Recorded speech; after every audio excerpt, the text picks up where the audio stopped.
1990 చాలా ముఖ్యమైన సంవత్సరం అన్న అభిప్రాయం. 1990కే ప్రపంచానికి ఆశాజ్యోతిగా ఉన్నటువంటి సోషలిస్ట్ రాజ్యాలు, వాటికి నాయకత్వం వహిస్తున్న యుఎస్ఎస్ఆర్ పతనమైంది.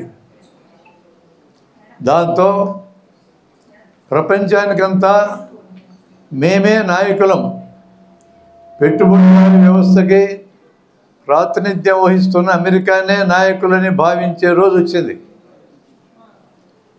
దాంతోపాటు గ్లోబలైజేషన్, లిబరలైజేషన్, ప్రైవేటైజేషన్ అనే పేరుతో స్వేచ్ఛా వ్యాపారం ఈ ప్రపంచమంతా జరగాలి, మేము తయారు చేసిన వస్తువులే ప్రపంచమంతా కొనుక్కోవాలనే ఒక ఏకధ్రువ ప్రపంచం కూడా ఆ రోజు ఏర్పడింది. ఆ టైంలోనే మన దేశంలో ఒక 4 ఏళ్ల ముందు నుంచి జరుగుతున్న ప్రయత్నాలు సైన్స్ ఉద్యమానికి కూడా అంకురార్పణ జరిగింది. అంటే ఏకధ్రువ ప్రపంచం ప్రజలందరినీ ఒక పక్కకి తీసుకెళ్తుంది అనుకునే రోజున సైన్స్ను ఆధారం చేసుకొని ప్రజల్ని మరలా రీఆర్గనైజ్ చేయొచ్చు మనము, ఒక ఆశ కలగడానికి ఒక ప్రయత్నం భారతదేశంలో పెద్ద ఎత్తున జరిగింది. అందులో మనం కూడా భాగస్వాములం. అది చెప్పడానికి ఇంట్రడక్షన్ మీకు ఇచ్చాను. ఈరోజు ఒక 40 ఏళ్ళు గడిచేటప్పటికి ఆ ఆశని సజీవంగా ఇంకా నిలపాల్సిన బాధ్యత మనలాంటి సంస్థల మీద చాలా ఎక్కువ ఉన్నది. ప్రపంచవ్యాప్తంగా చాలా రాజ్యాలలో ఫండమెంటలిస్టులు, సమాజాన్ని వెనక్కి తీసుకెళ్ళాలనుకునే వాళ్ళు, కన్జర్వేటివ్ పీపుల్ అధికారంలోకి రావడం ఎక్కువ కావడం మొదలైంది. ఈ సినారియోలో మన బాధ్యత మరింత పెరిగింది. అందుకని జన విజ్ఞాన వేదిక ఆలోచిస్తున్నది ఏంటంటే, మనలాంటి మిత్ర సంస్థలందరినీ కలుపుకొని ఈ ఆలోచన చేయాలి. మనం చెప్పే మాటలు వినడానికి సిద్ధంగా జనం ఎక్కడున్నారనే ఒక ఎక్స్ప్లోరేషన్ మనం చేశాం. ఈ ఎక్స్ప్లోరేషన్లో మనకు క్లియర్గా అర్థమైంది ఏంటంటే, విద్యాలయాల్లో పిల్లలు, అవి స్కూళ్ళు కానీ కాలేజీలు కానీ, మన మాటలు వినడానికి ఇంకా సిద్ధంగా ఉన్నారు. ఇది ఒక ఇంపార్టెంట్ ఫైండింగ్. ఈ విషయాన్ని మనమేం కొత్తగా కనిపెట్టింది కాదు. ఈరోజు మన దేశాన్ని పరిపాలిస్తున్న పార్టీ యొక్క మాతృ సంస్థ రాష్ట్రీయ స్వయం సేవక సంఘం 80 ఏళ్ళ నాడే దీన్ని గుర్తించింది. గుర్తించే వాళ్ళు సరస్వతి శిశు మందిరాలు అనేవి పెట్టారు. తర్వాత హై స్కూళ్ళకి వచ్చారు, కాలేజీలకు వచ్చారు. ఫైనల్గా ఈరోజు దేశంలో అన్ని విద్యాలయాలు వాళ్ళయే. ఒక 10 ఏళ్ళలో ఎంత మార్పు వచ్చిందో మీరు గమనించండి. With all this let me tell you, మనకి ఇంకా విద్యాలయాల్లో మనకు అవకాశం ఉన్నది. మనం పునరాలోచన చేసుకోవాల్సింది ఏంటంటే, ఈ విద్యాలయాల్లో ఉన్న టీన్స్ 13 to 19, 13, 14, 15, 16, 17, 18, 19 ఈ టీన్సే కాదు, 24 ఏళ్ళు 25 ఏళ్ళు లోపు వాళ్ళని మన దేశంలో యువత అని పిలుస్తారు. ఈ యువతకి కనెక్ట్ అయ్యేటటువంటి యాక్టివిటీస్ని మనం డిజైన్ చేసుకొని ముందుకు పోవాలి. మాకు స్పష్టంగా అర్థమవుతుంది ఏంటంటే, దేశాన్నంతా బాగు చేయండి, ప్రపంచాన్నంతా బాగు చేయండి, ఈ కష్టజీవుల వల్లే మనందరం బతుకుతున్నాం అని చెప్తే అర్థం చేసుకునే వాళ్ళ సంఖ్య తగ్గిపోయింది. నేను బాగుపడాలి, నేను బాగుపడితే చాలు, ఎవడు ఎట్లా పోతే మాకెందుకు అనే ఒక తరాల్ని, 2-3 తరాల్ని ఈ సమాజాన్ని వెనక్కి నడిపించేటోళ్ళు తయారు చేసి పెట్టుకున్నారు. ఈరోజు ఈ యువతకి కనెక్ట్ కావడానికి ఏం చెప్తే వాళ్ళు కనెక్ట్ అవుతారు అనేది ఒక రీసెర్చ్ లాగా మనం చేయాల్సిన అవసరం ఉంది. మన చరిత్ర అయితే చాలా గొప్పదే. 86లో మందుల గురించి మనం ప్రసారం చేయడం మొదలుపెట్టాం. ఒక 2 ఏళ్ళు పూర్తయ్యేటప్పటికి 87లో భారత జన విజ్ఞాన జాత అనే పేరుతో దేశాన్నంతా కలిపే కార్యక్రమం మనం చేశాం. భోపాల్లో గ్యాస్ ట్రాజడీ జరిగింది. మిక్ గ్యాస్ లీక్ అయి 10,000 మంది మరణించారు. యూనియన్ కార్బైడ్ కంపెనీ చేసినటువంటి నిర్వాహకం అది. ఆ సందర్భంలో సైన్స్ యొక్క వికృత రూపాన్ని మనం చూడగలిగినాం. సైన్స్ ప్రజలందరూ నిర్మించుకున్నటువంటి వ్యవస్థ. ఈ వ్యవస్థ ప్రజలందరి ప్రయోజనానికి ఉపయోగపడాలని మనం కోరుకుంటా ఉంటే తమ యొక్క ప్రయోజనం కోసం ఎవరు చచ్చినా మాకు బాధ లేదనే ఒక వికృతమైన క్రీడని మనం భోపాల్లో చూసినాం. ఈ కళాజాతాలన్నీ భోపాల్కి చేరిన 5 కళాజాతాలు. మన రాష్ట్రంలో కూడా మనం 44 ప్లేసుల్లో ఇలాంటి కార్యక్రమం చేశాం. మరో 3 ఉపజాతాలను నడిపినాం. ఈ అనుభవం అయిన తర్వాత ఇలా సైన్స్ను ఆధారం చేసుకుని ప్రజల్లో ప్రచారం చేయాల్సినటువంటి ఒక సంస్థ నిరంతరం పనిచేయాల్సిన అవసరం ఉందని 88లో మనం ఏర్పాటు చేసుకున్నాం. అప్పటి నుంచి మనం కొనసాగుతూ 90 అక్షరాస్యత కార్యక్రమం చేశాం. ఆ రోజు మనకు తెలియదు కానీ రాయలసీమలో ఫ్యాక్షనిజం లేకుండా పోవడానికి మనం నిర్వహించిన అక్షరాస్యత మూల కారణం మనకి ఇప్పుడు అర్థమవుతుంది. తర్వాత హమారా దేశ్ అనే కార్యక్రమం చేశాం. నెల్లూరు కేంద్రంగా సారా వ్యతిరేక పోరాటం 400 గ్రామాల్లో నిర్వహించినాం. ఆ రోజు పనిచేసిన ప్రతినిధులు ఈరోజు హాల్లో కూడా ఉన్నారు. సారా అనే దాన్ని ప్రభుత్వమే ఒక యాక్టివిటీ కింద తీసుకుని నిషేధించే పరిస్థితిని మనం తీసుకురాగలిగాం. ఉచిత కరెంటు ఇవ్వడం సాధ్యం, అవసరం అనే ఒక నినాదం మనం ఇచ్చాం. ఈ రోజుకి కూడా ఉభయ రాష్ట్రాల్లో రైతులకు ఉచిత కరెంటు అందుతూనే ఉన్నది. మనం ఒక ఐడియా ఇచ్చాం. ఈ ఐడియాను రాజకీయ నాయకులు తీసుకెళ్లారు. ప్రజలందరికీ మేలు చేసే అవకాశం దొరికింది. అలాగే జన్మభూమి అనే పేరుతో ఈరోజు ముఖ్యమంత్రిగా ఉన్న చంద్రబాబు నాయుడు గారు మొదట ముఖ్యమంత్రిగా ఉన్నప్పుడు మనం దాన్ని హమారా దేశ్ అనే పేరుతో చేశాం. అది హిందీ ఎవరికి అర్థమే సావలేదు. చక్కగా అర్థమయ్యేటట్టు జన్మభూమిని చంద్రబాబు గారు ట్రాన్స్లేట్ చేసి జనమందరికి తీసుకెళ్ళగలిగారు. మొదటి విడత జన్మభూమి చేసిన పని అద్భుతమైన పని చేసింది. ఇవిటాటి ఐడియాలన్నీ మనం పరిపాలించడానికి ఇవ్వగలం. ఆ రకమైన శక్తి మనకు ఉన్నది. డైరెక్ట్గా రాజకీయాల్లో జన విజ్ఞాన వేదిక దిగదు, కానీ రాజకీయాలను నిశ్చితంగా పరిశీలిస్తుంది. రాజకీయాలు జన జీవితంలో ఎటువంటి మార్పు చేస్తుందో గమనిస్తాం. రాజకీయాలు ఉన్న వాళ్ళకి ఐడియాలు మనం ఇవ్వగలం. వాళ్ళు తీసుకుంటారా లేదనే దాన్ని ఆయా సందర్భాన్ని బట్టి ఉంటుంది. జన విజ్ఞాన వేదికలో పనిచేయాలనుకునే వాళ్ళు 2 అంశాలను కీలకంగా తీసుకోమని మేము కోరుతున్నాం. ఒకటి విద్య, ఆరోగ్యం. ఈ 2 ప్రధానమైన అంశాలు. వీటికి అనుబంధంగా అనేక అంశాలను మనం పెట్టుకున్నాం.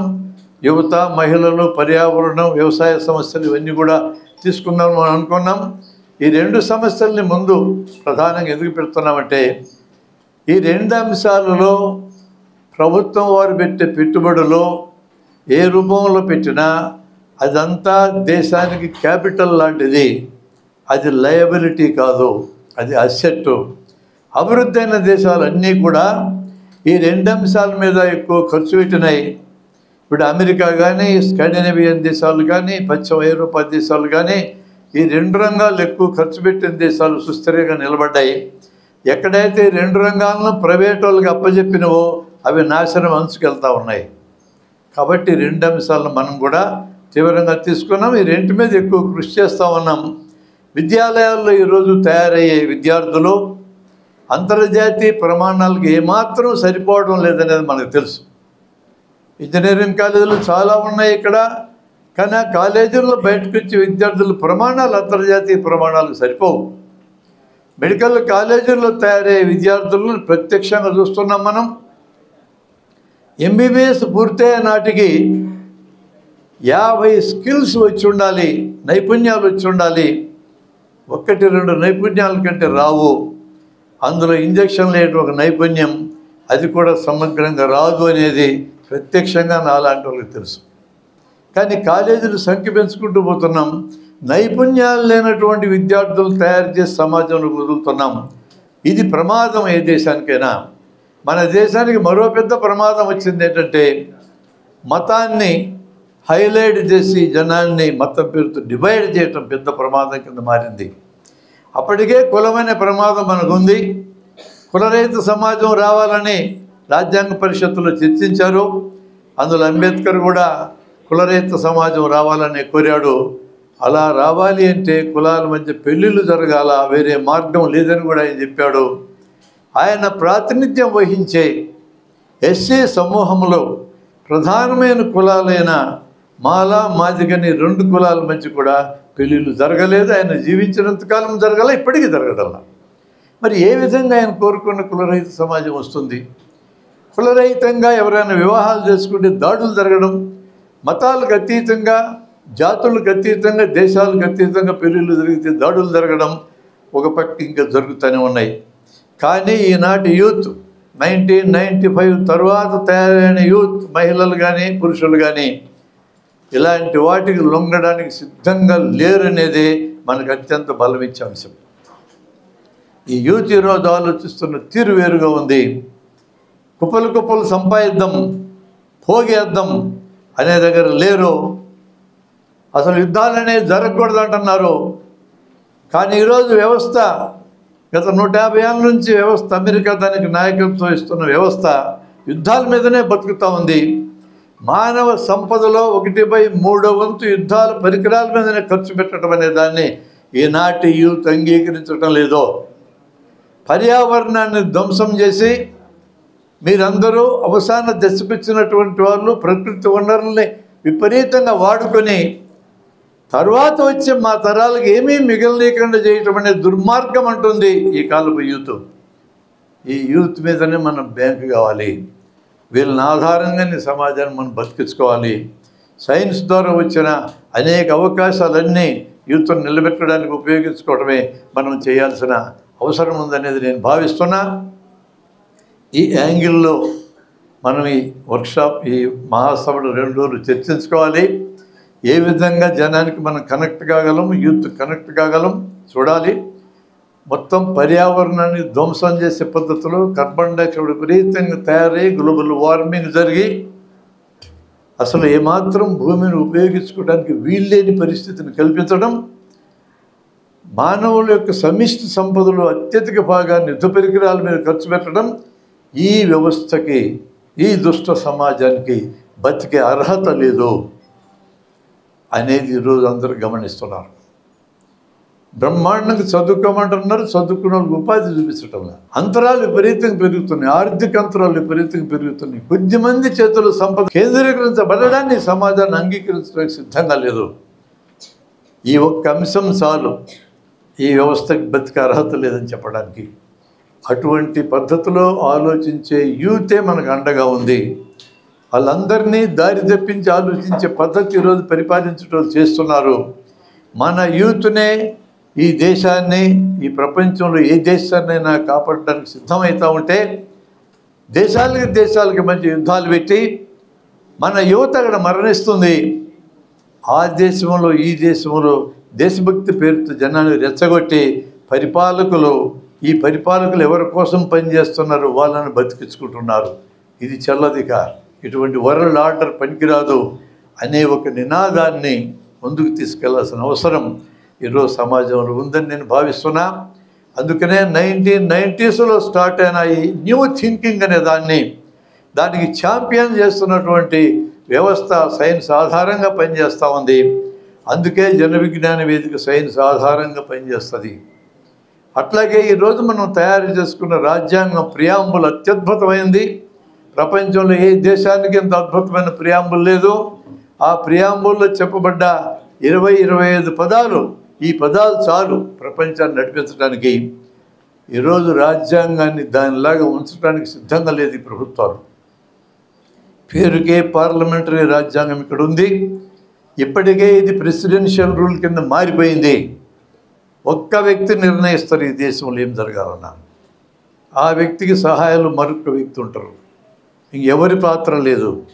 ప్రతి రాజ్యాంగ వ్యవస్థ వాళ్ళు చెప్పినట్టు ఉంటుంది, ఇంక్లూడింగ్ ఎన్నికల సంఘం. ఎన్నికల సంఘంలో ఉండే ముగ్గురిని ఎవరు నిర్ణయించాలా అని రాజ్యాంగం విధించినటువంటి పద్ధతి ఏంటంటే ప్రధానమంత్రి, opposition leader, chief justice of India, ఈ ముగ్గురు కలిసి నిర్ణయించాలి. అని మన రాజ్యాంగం చెప్తా ఉంది. ప్రధానమంత్రి ప్రభుత్వానికి అనుకూలంగా ఉంటాడు, అపోజిషన్ లీడర్ ప్రతిపక్షానికి అనుకూలంగా ఉంటాడు. చీఫ్ జస్టిస్ ఆఫ్ ఇండియా న్యూట్రల్గా ఉంటాడనే ఉద్దేశంతో ఆ ముగ్గురిని పెట్టారు. జనవరి 2024లో చీఫ్ జస్టిస్ దాంట్లో తీసిపడేసి ప్రధానమంత్రి నామినేట్ చేసిన సీనియర్ మంత్రి సెలక్షన్ కమిటీలో ఉంటాడని చట్టం చేస్తారు. దాని అర్థం గుడ్డి కుక్కకు కూడా అర్థమవుతుంది ఈ విషయం ఏదో. ప్రభుత్వం తరఫున 2 ఉంటారు, అపోజిషన్ తరఫున 1 ఉంటారు. ఎలాంటి ఎన్నికల కమిషన్ తయారవుతుంది? ప్రభుత్వానికి అనుకూలమైన ఎన్నికల కమిషన్ తయారవుతుంది. ఏమాత్రము మనకి డౌట్ లేని విధంగా ఈరోజు ఎన్నికల కమిషన్ ప్రవర్తిస్తూ ఉంది. ఒక్క క్వశ్చన్కి కూడా ఎన్నికల కమిషన్ ఆన్సర్ చెప్పడానికి సిద్ధంగా లేదు. బీహార్లో నెల లోపల ఎన్నికల ఓటర్ల లిస్టు మొత్తం పరిష్కారం కావాలంటున్నారు. నెల లోపల 9 కోట్ల ఓటర్ల లిస్టు ఎట్లా పరిష్కారం అవుతుంది? ఆధార్ కార్డు పనికిరాదు, రేషన్ కార్డు పనికిరాదు, ఓటర్ కార్డు పనికిరాదు. ఇంకేం పనికి వస్తాయంట? 9 చెప్పినారు పనికి వస్తాయని, అవి దొరికే అవకాశమే లేదు. ఈ ప్రభుత్వం రిలీజ్ చేసిన ఆధార్ కార్డే నువ్వు పనికిరాదు అంటున్నావు అంటే ఎట్ట అర్థం చేసుకోవాలి మనం? ఈ ప్రభుత్వం రిలీజ్ చేసిన ఓటర్ కార్డు పనికిరాదంటే ఎట్ట అర్థం చేసుకోవాలి మనం? కాబట్టి స్పష్టంగా అర్థమవుతుంది, presidential rule in the guys of parliamentary democracy అమలు జరుగుతూ ఉన్నది. ప్రతి మేధావికి అర్థమవుతూ ఉంది. ప్రెసిడెన్షియల్ రూల్ అయితే ఎట్లుంటుందో ట్రంప్ మనకు ఉదాహరణ. ఏది బుద్ధి పెడితే చట్టం చేసేయగలడు ఎగ్జిక్యూటివ్ ఆర్డర్స్ పేరుతో. అటువంటి అపరిమితమైన అధికారాలు మాకు కావాలి అని 140 కోట్ల జనాన్ని పరిపాలించి ప్రభుత్వం కోరుకోవడం అన్యాయం. అట్లా వీలు లేదనే నిర్ణయానికి వస్తేనే ఇక్కడ ప్రజాస్వామ్యాన్ని బతికించుకోగలం. అందుకనే జన విజ్ఞాన వేదిక ఇప్పటికి 1 సంవత్సరం 2 ఏళ్ళ నుంచి రాజ్యాంగం ప్రియాంబుల్ని విపరీతంగా ప్రచారం చేస్తూ ఉంది అన్ని స్కూళ్ళల్లో, కాలేజీల్లో. నెక్స్ట్ తరం ఓటర్లు దీన్ని బతికించుకోవాల్సిన అవసరం ఉందనే ఉద్దేశంతో ప్రచారం చేస్తున్నాం. జన విజ్ఞాన వేదిక దేవుడి గురించి మాట్లాడదు. దేవుడు ఉన్నాడా లేడా జన విజ్ఞాన వేదిక సబ్జెక్ట్ కాదు. సైన్స్ కూడా సబ్జెక్ట్ కాదు. అది సైన్స్ కోట్లాది పేజీలు ఈరోజు మన దగ్గర ఉన్నది. ఒక్క పేజీలో ఒక్క లైన్లో కూడా మతం గురించి కానీ, కులం గురించి కానీ, ప్రాంతం గురించి కానీ, భాష గురించి కానీ, దేశ సరిహద్దుల గురించి కానీ, దేవుని గురించి కానీ మాట్లాడదు. సైన్స్కి సంబంధం లేని సబ్జెక్ట్ అది. మీ ఆత్మిక జీవనానికి సంబంధించింది, మీ నమ్మకాల ప్రేమకు సంబంధించింది. భగవంతుడు ఉన్నాడని నమ్మేవాళ్ళు ఉంటారు, లేడని నమ్మేవాళ్ళు ఉంటారు. మీ ఇష్టాలు మీ సొంతానికి వదిలేసి నమ్మేం. జన విజ్ఞానానికి వదిలేసింది. ఉన్నాడని నువ్వు చెప్పుకో, లేడని చెప్పుకో, మీ ఇష్టం. జన విజ్ఞాన వేదిక సబ్జెక్ట్ కాదు. ఇక్కడ ఈ వేదిక ప్రెమిసెస్లో ఉన్నాడని మీరు ప్రచారం చేయకూడదు, లేడని కూడా మీరు ప్రచారం చేయకూడదు. ఇక్కడ సైన్స్ గురించే మాట్లాడాలి, మూఢనమ్మకాల గురించే మాట్లాడాలి, రాజ్యాంగం యొక్క విలువల గురించే మాట్లాడాలి అని అనుకుంటున్నాం. ఎందుకంటే ఆ విషయాలు మాట్లాడడానికి అనేక సంఘాలు ఉన్నాయి. హేతువాద సంఘాలు, నాస్తిక సంఘాలు చాలా ఉన్నాయి. అవి మాట్లాడడానికి మనం ఇంకో సంఘంగా మాట్లాడాల్సిన అవసరం లేదు. మానవ జాతి యొక్క సమీకృత, మొత్తం జాతి యొక్క ఫలమైనటువంటి సైన్స్ ఈరోజు మానవ జీవితాన్ని నిలబెడతా ఉంది. అటువంటి సైన్స్ ఫలాలు ప్రజలందరికీ అందేటట్టు చేయటం మన పని. అందుకోసమే ఒకానొకప్పుడు జనాన్ని కలపడానికి మతం తోడ్పడ్డది, ఈరోజు విడదీయడానికి తోడ్పడతా ఉంది. ఆ పని మతం ద్వారా జరగకూడదు. ఏ మతానికి ఆ మతం తమ మతంలో ఉన్న ఈ రోజుకు పనికొచ్చేవాటిని ఉంచుకోవాలి, పనికిరాని వాటిని వదిలించుకోవాలి. ఏ మతానికి ఆ మతమే చేయాలి. మనల్ని బజార్లో అడుగుతూ ఉంటారు, ఏమయ్యా మీరు హిందూ మతంలో ఉండే వాటి గురించి మాట్లాడతారు, క్రిస్టియన్లు ముస్లింలు మతంలో ఉండే ఎందుకు మాట్లాడాలంటారు. మాకేం పనండి మాట్లాడడానికి? హిందూ మతంలో నాస్తిక, సాంఖ్య దర్శనం, వైశేషిక దర్శనం, చార్వాక దర్శనాలు ఉన్నాయి. ఆస్తిక దర్శనాలు ఉన్నాయి నా మతంలో, నాస్తిక దర్శనాలు కూడా ఉన్నాయి. నాస్తిక దర్శనాలు కొంతమంది పాటిస్తారు, ఆస్తిక దర్శనాలు కొంతమంది పాటిస్తారు. ఎవరి ఇష్టం వాడిది. అలాంటప్పుడు నా హిందూ మతంలో ఉన్నటువంటి అసంగతాలు, మూఢనమ్మకాలు నేను తొలగించుకుంటా. సతీసాగమనాన్ని వదిలించుకున్నా, బాల్య వివాహాలు వదిలించుకున్నా, వితంతు వివాహాలు జరగకపోతే జరిపేటట్టు చూసుకున్నా, దళితుల్ని గుళ్ళల్లోకి పోనీకపోతే పోయేటట్టు చూసుకుంటున్నా, కులాలకు అతీతంగా నాకు సైన్స్ ఇచ్చినటువంటి డేటా మొత్తం మానవ జాతి మొత్తం సంకరమే, అందరూ సంకరం వాళ్ళమే. ఇక్కడ ఆర్యులు జీన్స్ ఉన్న వాళ్ళు ఉన్నారు, ద్రావిడులు జీన్స్ ఉన్న వాళ్ళు ఉన్నారు, మిక్స్డ్ జీన్స్ ఉన్న వాళ్ళు ఉన్నారు. ఈ హాల్లో అందరూ సంకరమైన తర్వాత ఎవడు గొప్పోడు ఎవడు తక్కువడు, అందరూ మానవులు, అందరూ ఈక్వల్ అనే దగ్గర ఉన్నాం. మతాలకు అతీతంగా కులాలకు అతీతంగా పెళ్ళిళ్ళు జరగవచ్చు, అదే సైన్స్ అంటున్నాం మేము. సైన్స్ తమ పరిశోధనలతో ఏమేమి అందిస్తున్నది మానవ జాతి మొత్తానికి అందిస్తారు సిద్ధంగా ఉన్నాం. నీ కులం గురించి, నీ మతం గురించి, నీ దేవుడి గురించి, నీ వ్యక్తిగత విషయం ఏమన్నా మాట్లాడుకు బయట విధికి సంబంధం లేదు. అందుకనే చాలా స్పష్టత పెట్టుకొని ఉన్నాం. అడుగుతారు, మీరు పోయి వాళ్ళ మీద దాడి చేస్తారని. మాకేం పని దాడి చేయడానికి? ఎవడి ఒళ్ళోడు గడుక్కుంటాడు, ఎవడి ఇల్లోడు శుభ్రం చేసుకుంటాడు. నా హిందూ మతంలో ఒళ్ళు నేను గడుక్కుంటా, ముస్లిం మతంలో ఉండే గబ్బు వాళ్ళు గడుక్కుంటారు, క్రిస్టియన్ మతంలో ఉండే వాళ్ళు గడుక్కుంటారు. మాకేం సంబంధం? మేము పోయి వాళ్ళతో కొట్టాడాలని కోరుకుంటున్నారు కొంతమంది. మాకు అక్కర్లేదు ఆ పని. మన దగ్గర ఉండే చెడు ఎంత మనం గడుక్కుంటాం అని ఓపెన్గా చెప్పండి. మీరు వాళ్ళు వాళ్ళు మనల్ని ఇన్వాల్వ్ చేయాలనుకున్న తగాదాలకు మీరు వెళ్ళాల్సిన అవసరం లేదు. మంది మనం శుభ్రం చేసుకుందాం, వాళ్ళతో తీసుకుంటారు అనే దగ్గర ఉందాం. ఇటువంటి క్లారిటీ ఒకటి పెట్టుకొని మనం పనిచేయాల్సిన అవసరం ఉందన్న అభిప్రాయం. జన విజ్ఞాన వేదిక 18వ రాష్ట్ర మహాసభకు అధ్యక్షత వహిస్తున్న మిత్రులు సురేష్ కుమార్ గారు, మా అందరికీ మార్గదర్శి డాక్టర్ బ్రహ్మారెడ్డి గారు, రాకేష్ చంద్ర గారు, పద్మ గారు, భూపేష్ గారు, తులసి విష్ణుప్రసాద్ గారు, రంగయ్య గారు, అట్లాగే జన విజ్ఞాన వేదిక రాష్ట్ర ప్రధాన కార్యదర్శి గోపాల్ నాయక్, ఇంకా చాలామంది అందరూ ఉన్నారు. మిగిలిన వాళ్ళందరూ నాకు తెలిసిన వాళ్ళే, పరిచయస్తులే, జన విజ్ఞాన వేదిక నాయకులే. వాళ్ళందరికీ అట్లే ఈ సభకు అనేక జిల్లాల నుంచి వచ్చిన మిత్రులందరికీ కూడా నేను శుభాకాంక్షలు తెలియజేస్తున్నాను. మిత్రులారా, బ్రహ్మారెడ్డి గారు అనంతపురంలో జన విజ్ఞాన వేదిక ప్లీనం జరిగినప్పుడు, రాష్ట్ర ప్లీనం జరిగినప్పుడు మేము ఆయన ఆహ్వానించాం. ఆయన చాలా జనరస్గా మా మీటింగ్కి వచ్చారు. వచ్చి చాలా ముఖ్యమైన విషయాలు లేదా మేమందరం అర్థం చేసుకోవాల్సిన విషయాలు ఆయన చెప్పారు. చెప్తూ ఒక మాట కూడా అన్నారు. ఏమన్నారంటే, నాకు మీ ప్లీనం చూస్తూ ఉంటే, నేను ఇక్కడికి వచ్చి మాట్లాడుతూ ఉంటే ఒక తప్పిపోయిన గొర్రెపిల్ల మళ్ళా వెతుక్కుంటూ మందలేకి వచ్చినట్టుంది అని ఆయన అన్నారు.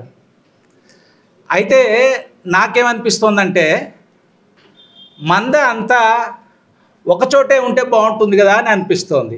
కడపలో నేను వచ్చిన తర్వాత ఇక్కడ మన జన విజ్ఞాన మిత్రులతో మాట్లాడాను. ఏముంది సార్, కడపలో ఉన్నది ఒక జన విజ్ఞానికే కదా అని చెప్పి వాళ్ళందరూ అన్నారు. అంటే ఒక స్నేహపూర్వకమైన, ఒక సుహృద్భావమైన, ఒక మనుషుల మధ్య ఒక ఏమంటాము, ఒక మంచి ఫీలింగ్తోనే ఈరోజు ప్రజా సైన్స్ ఉద్యమం ఈ రాష్ట్రంలో నడుస్తూ ఉంది. నిజానికి మీరు ఒకసారి చూడండి, ప్రజా సైన్స్ ఉద్యమం, పీపుల్ సైన్స్ మూమెంట్ అనేది ప్రపంచంలో ఎక్కడా లేదు. ఇది మన దేశం యొక్క డిస్కవరీ ఒక రకంగా, లేదా ఇన్వెన్షన్, ఆవిష్కరణ. ఉద్యమాలలో, నూతన సామాజిక ఉద్యమాలలో ప్రజా సైన్స్ ఉద్యమం అనేది ఒక నూతన ఆవిష్కరణ. ఇప్పటికి 30-35 ఏళ్లకు ముందు ఆ రోజు ఢిల్లీలో ఒక మీటింగ్ జరిగింది. జన విజ్ఞాన వేదిక ఏర్పాటు అవడానికి ముందు జన విజ్ఞాన యాత్ర రాష్ట్రం అంతా జరిగింది. బహుశా మీకు చాలామంది, మీరందరూ కూడా దాంట్లో పార్టిసిపేట్ చేసిన వాళ్ళు ఉంటారు. ఒక అమ్మాయి వచ్చి మంచిగా పాట పాడింది. బహుశా అట్లా వాళ్ళు ఎవరైనా అప్పుడు ఉండరు. జన విజ్ఞాన యాత్ర జరిగినప్పుడు దానికి ప్రారంభంగా ఢిల్లీలో ఒక సమావేశం జరిగింది. దానికి ఒక ప్రిపరేటరీ మీటింగ్ అనుకోండి. అన్ని రాష్ట్రాల నుంచి వచ్చారు. వచ్చినప్పుడు అక్కడ ఆంధ్రప్రదేశ్ను 3 రిప్రజెంట్ చేశాం, లేదంటే 4 అనుకోవచ్చు. ఒకళ్ళు బ్రహ్మారెడ్డి, రెండవది నేను, మూడవది రమణారెడ్డి అని కర్నూలులో ఉంటాడు, బ్యాంక్ ఎంప్లాయీ ఆయన. తర్వాత సంజయ్ బరు. మేము ఆ రోజు అక్కడ రిపైండ్ చేశాం. ఆ జన విజ్ఞాన వేదిక యాత్ర అయిపోయిన తర్వాత విజయవాడలో మొట్టమొదటి జన విజ్ఞాన వేదిక మహాసభ జరిగింది 88లో. మేమందరం వెళ్ళాం. అక్కడే జన విజ్ఞాన వేదిక ఆవిర్భవించింది.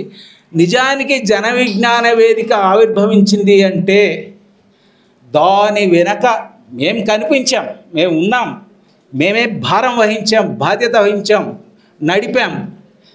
కానీ అనేక మంది ఇతరుల సహాయం లేకుండా ఈరోజు మీ మహాసభకు చాలామంది సహకారం అందించారు. అట్లా సహకారం లేకుండా అది సాధ్యమయ్యేది కాదు. ఆ రకమైన విభిన్నమైన శక్తుల సహకారంతో ఆ రోజు జన విజ్ఞాన వేదిక ఏర్పడింది. ఏంటి జన విజ్ఞాన వేదిక ఫిలాసఫీ ఏమిటి? ఎందుకోసం జన విజ్ఞాన, చాలా సంఘాలు ఉన్నాయి, ఎందుకు జన విజ్ఞాన వేదిక? ఎందుకు జన విజ్ఞాన వేదికకు మీకు ఇతరత్ర ఏ అభిప్రాయాలైనా ఉండేవండి, మీరు ఏ రాజకీయ పార్టీకి సంబంధించిన అభిప్రాయాలైనా ఉండొచ్చు, మీకు ఏ కులం, ఏ మతం, ఏ ప్రాంతం, ఏ భాష, ఏ ఆచార వ్యవహారాలు ఏవైనా ఉండొచ్చు. కానీ మీకు సైన్స్ రెఫరెన్స్ పాయింట్గా ఉందా లేదా అనేదే జన విజ్ఞాన వేదిక ఫిలాసఫీని డిసైడ్ చేస్తుంది. మీరు చేసే పనికి, మన ఉద్యమానికి సైన్స్ రెఫరెన్స్ పాయింట్గా ఉందా లేదా? సైన్స్ రెఫరెన్స్ పాయింట్ అంటే ఏమిటి? ఎందుకు సైన్స్ రెఫరెన్స్ పాయింట్గా ఉండాలి? సార్ చాలాసార్లు మీకు బహుశా చెప్పి ఉంటారు.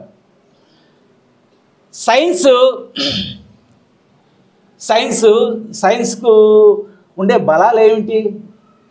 సైన్స్ ఎందుకు ఆలోచనలో భాగం కావాలి అంటాం. సైన్స్లో ఏదైనా కొత్తది కనుక్కుంటే అది మన దృక్పథంలో భాగం కావాలి అని ఎందుకు అంటాం? సైన్స్కు ఉన్న బలం ఏమిటంటే సైన్సు సెల్ఫ్ కరెక్షన్తో ఉంటుంది. సెల్ఫ్ కరెక్షన్ ఉంటేనే సైన్స్ ముందుకు పోతుంది, లేకుంటే అది ముందుకు పోదు. మీరు చూడండి, న్యూటన్ చాలా గొప్ప శాస్త్రవేత్తే, కానీ ఐన్స్టీన్ వచ్చిన తర్వాత గొప్ప శాస్త్రవేత్త కాబట్టి ఆయన పట్టుకొని ఆయన చెప్పిందే ఓ వేదంలాగో, ఒక పెద్ద ఇంకా ఉల్లంఘించరాని గ్రంథంలాగో శాస్త్రవేత్తలు చూడరు. సైన్స్ ఎంత గొప్ప, న్యూటన్ ఎంత గొప్పవాడైనా, ఈరోజు బీఎస్సీలో న్యూటన్ రాసింది ఎప్పుడైనా చదువుతారా? ప్రిన్సిపల్ మెడికల్ రాశాడు ఆయన, అది ఎవరైనా చదువుతామా? గొప్పవాడే, చదవం. ఐన్స్టీన్ వచ్చిన తర్వాత అది చాలా కొత్త విషయాలు ఆయన చెప్పినప్పుడు ఆ సెల్ఫ్ కరెక్షన్కి లోనైంది సైన్స్. అక్కడ ఓ సెల్ఫ్ కరెక్షన్ చేసుకుంది విజ్ఞానంలో. ఒకప్పుడు భూకేంద్రక సిద్ధాంతం ఉండేది, ఒక 400-500 సంవత్సరాలు. ప్రపంచాన్ని 2000 సంవత్సరాలు భూకేంద్రక సిద్ధాంతం పరిపాలించింది భావజాలంలో.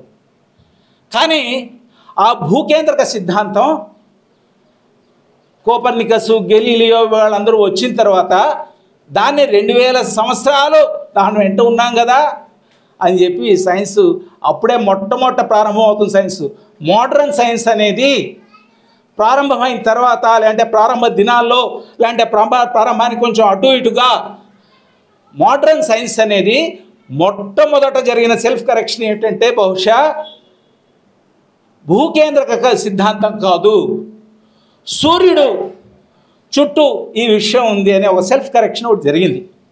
కానీ సూర్యుడి చుట్టూ విషయం ఉందా? లేదు. కాబట్టి తర్వాత జరిగిన కరెక్షన్ ఏమిటి?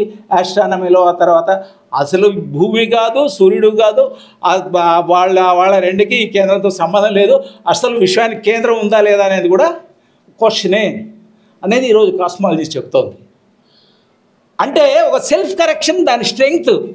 మనం ఎందుకు సైన్స్ స్వీకరించాలి? ఎందుకు స్వీకరించాలి అంటే సైన్స్ సెల్ఫ్ కరెక్షన్లో ఉంటుంది కాబట్టి.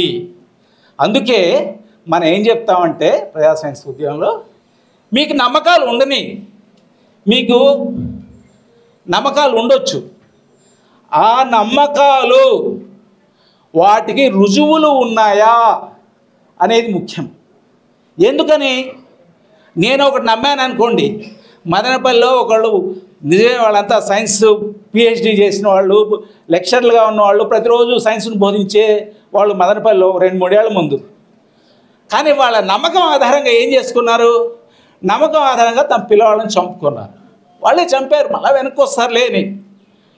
అంటే నమ్మకాలకు రుజువులు ఉన్నాయా అని ప్రజా సైన్స్ ఉద్యమంలో ఉన్న ప్రతి ఒక్కళ్ళం కూడా మనం చూస్తాం. కానీ ఆ విషయం అందరికీ చెప్తాం. మీ నమ్మకాలకు రుజువులు ఉన్నాయా? అది ఎందుకని అవసరం? ఎందుకంటే మన రోజువారీ జీవితం ఆచరణ అనేది అది వ్యక్తిగతమైనది కాదు, అది సామాజికమైనది. అంటే మీ నమ్మకాలు సమాజం మీద కూడా ప్రభావం చూపుతాయి. కాబట్టి ఎట్లంటే అట్లా నమ్మకాలు ఉండటం అనేది మంచిదే? దానికి ఏమైనా పునాది ఉండాలా వద్దా? ఇది జన విజ్ఞాన వేదికగా మన సమాజానికి ఇట్లా విషయాలు మనం చెప్తాం. సెల్ఫ్ కరెక్షన్ ఒకటైతే సైన్స్ ఏం చెప్తుంది? ఇంతకుముందు చెప్పినట్టుగానే ఎవిడెన్స్ ఉండాలి అని చెప్తుంది. ప్రతిదానికి రుజువు ఉందా, దీనికి ఏమి సాక్ష్యం, ఆ రుజువు కూడా సరైన రుజువు ఉందా, అది దాని స్ట్రెంగ్త్. మూడవది ఏంటి? సైన్స్ ఉండే మూడవ స్ట్రెంగ్త్ ఏంటంటే మెథడ్ ఆఫ్ సైన్స్. నిజానికి సైన్సు, మెథడ్ ఆఫ్ సైన్సు మనం కన్వెన్షనల్గా చెప్తుంటాం జన విజ్ఞానికులు. కానీ science, method of science JD Bernal బహుశా అందరికీ మనకు తెలుసు, గొప్ప విఖ్యాత శాస్త్రవేత్త. ఆయన ఒక కమ్యూనిస్ట్ కాబట్టి ఆయనకు జేడి బెర్నాల్కు ఆయనకు రావాల్సిన నోబెల్ బహుమతి రాలేదు. ఆయన దగ్గర పనిచేసే 8-10 మందికి నోబెల్ బహుమతి వచ్చింది. సైన్స్ అండ్ హిస్టరీ అని గొప్ప ఒక విఖ్యాతిగాంచిన ఒక పుస్తకాలు 3 వాల్యూమ్స్ బెర్నాల్ రాశాడు. ఆయన ఏం చెప్తాడంటే సైన్స్ అంటే ఏమిటి అని నిర్వచించడం అనేది ఒక స్టాటిక్ డెఫినేషన్ ఉండదు అంటాడు. ఇదే అని ఉండదు అని చెప్పి. అదేవిధంగా ఈ మధ్యకాలంలో ఒక 10 ఏళ్ల ముందు బ్రిటన్లో సైన్స్ అంటే ఏమిటి అని ఓ సంఘంలో చర్చ జరిగింది. ఆ సంఘం ఏంటంటే సైంటిఫిక్ వర్కర్స్ పనిచేసే ఒక ట్రేడ్ యూనియన్. సైంటిఫిక్ వర్కర్స్ అంటే ఎవరు? సైంటిఫిక్ వర్కర్స్ అంటే సైంటిస్టులు, లేదంటే ల్యాబ్స్లో పనిచేసే ఓ టెక్నాలజీ, హై లెవెల్ టెక్నాలజీని ఆపరేట్ చేసేవాళ్ళు, వీళ్ళు సైంటిఫిక్ వర్కర్స్ అంటే. వీళ్ళందరికీ ఒక ట్రేడ్ యూనియన్ బ్రిటన్లో ఏర్పాటు చేయాలని చెప్పి అనుకున్నారు. అంటే ట్రేడ్ యూనియన్ ఒక సంఘం ఏర్పాటు చేయాలి అంటే సైంటిఫిక్ వర్కర్స్ అంటే ఎవరు అని డిఫైన్ చేయాల్సి వచ్చింది వాళ్ళకు. దానికోసం సైన్స్ అంటే ఏమిటి అని కూడా డిఫైన్ చేయాల్సి వచ్చింది. అప్పుడు ఆ సంఘం ఏం చేసిందంటే, చాలా పెద్ద సంఘం అది, అంటే టాప్ సైంటిస్టులు ఉండే సంఘం. సైన్స్ అంటే ఏమిటి అని డిఫైన్ చేయడానికి ఓ చిన్న కమిటీని వాళ్ళు ఫామ్ చేసి మీరు ఒక 4 రోజుల్లో రిపోర్ట్ ఇవ్వండి అని చెప్పి అడిగారు. అడిగితే సరే అని చెప్పి ఆ విఖ్యాత శాస్త్రవేత్తలంతా కూర్చొని తేల్చుకోలేకపోయి 1 సంవత్సరం తర్వాత ఓ డెఫినేషన్కి అరైవ్ అయ్యి వచ్చి ఇచ్చారు. వాళ్ళు చెప్పింది ఏంటంటే, ఆ ఇంగ్లీష్లో ఉంది, అది నేను చెప్పను, తెలుగులో చెప్తాను. వాళ్ళు చెప్పింది ఏమిటంటే సైన్స్ అంటే ఒక సువ్యవస్థితమైన పద్ధతుల ద్వారా సమాజాన్ని, ప్రకృతిని అన్వేషించి తద్వారా వచ్చిన జ్ఞానాన్ని అప్లై చేసుకోవడం అని చెప్పి వాళ్ళు చెప్పారు. అంటే సైన్స్ అంటే ఒక న్యాచురల్ సైన్సే కాదు, ప్రకృతి, చెట్టు, పుట్ట, ప్రాణం ఇవే కాదు, సమాజం కూడా సైన్స్ అప్లై చేయాలి అని చెప్పి వాళ్ళు చెప్పారు. అంటే సమాజాన్ని అప్లై చేయడం అంటే ఏంటి? ఎందుకు చేయాలి సమాజానికి సైన్స్ అప్లై చేయాలి? ఎందుకు చేయాలి అంటే ఈ సమాజం న్యాయంగా లేదు,